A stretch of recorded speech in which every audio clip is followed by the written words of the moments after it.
Oh my God. Hello mga mareng! Tinawagan ako ng anak ng amo ko at ang sabi niya, Michelle, come up! Catch the 2 big ants in my room. Inulit ko pang tinanong, big ants? Sabi niya, oo daw. Siyempre napaisip ako mareng, 2 malaking langgam? Ano kayang klaseng langgam yun?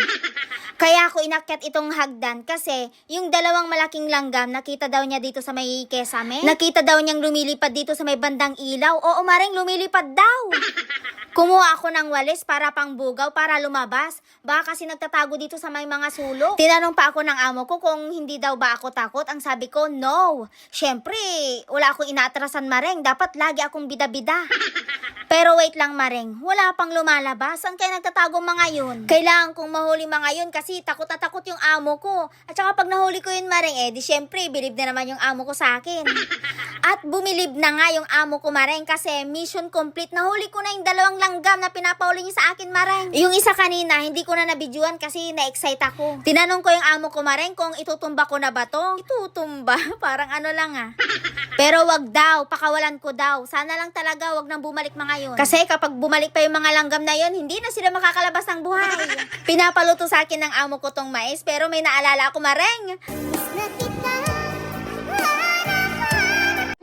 Nagpapaluto ulit ng munggo sa akin yung anak ng amo ko mareng. Pero ngayon, hindi ko nagagamitin yung pressure cooker na yan.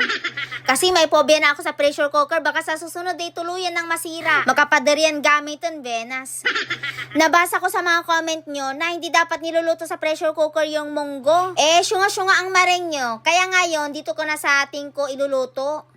At eto pa, kasabay nung munggo na binigay sa akin itong damit, tahiin ko daw. Mula nung nagpatay siya sa akin ng kortina mareng, pati mga damit niyang puniti, pinapatay na sa akin. Buti na lang mareng talented ang mareng nyo, kaya basic lang to sa akin. Tignan nyo tong pagkakatay ko dito. O diba?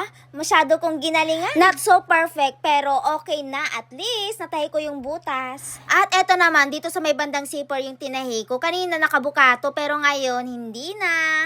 At eto na yung itsura ng munggo na niluto ko sa tingko kanina. Ang ganda ng pagkaluto mareng. Pwede naman pala sa tingko. Sana dito na ako nagluto no, di hindi na sana sumakit ang ulo ko dun sa pressure cooker na yun.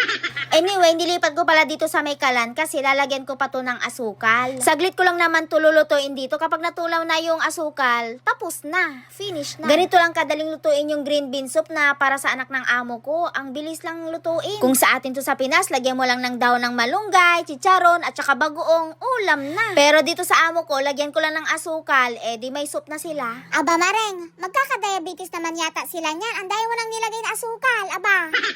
Wala nang tikim-tikim to mareng, matik na yan, masarap na yan. Ang sabi ng anak ng amo ko, kung gusto ko daw kumain, kumuha lang daw ako, pero ayoko mareng. Gusto ko yung may sahog na manok, ulam ba? Pagkatapos kong tahiin yung pinapatay niya at lutuin tong munggo niya, iakyat ko na sa taas. At alam niyo ba mareng, nung pagkaakyat ko neto, wala dun yung anak ng amo ko, pero nag-message siya sa akin. Ang sabi niya sa message, thank you M and catching the bee, brave girl. O diba? Sabi ko naman sa inyo mareng believe na naman sa akin yung anak ng amo ko. Pati kayo ba'y believe na sa akin mareng? Salamat!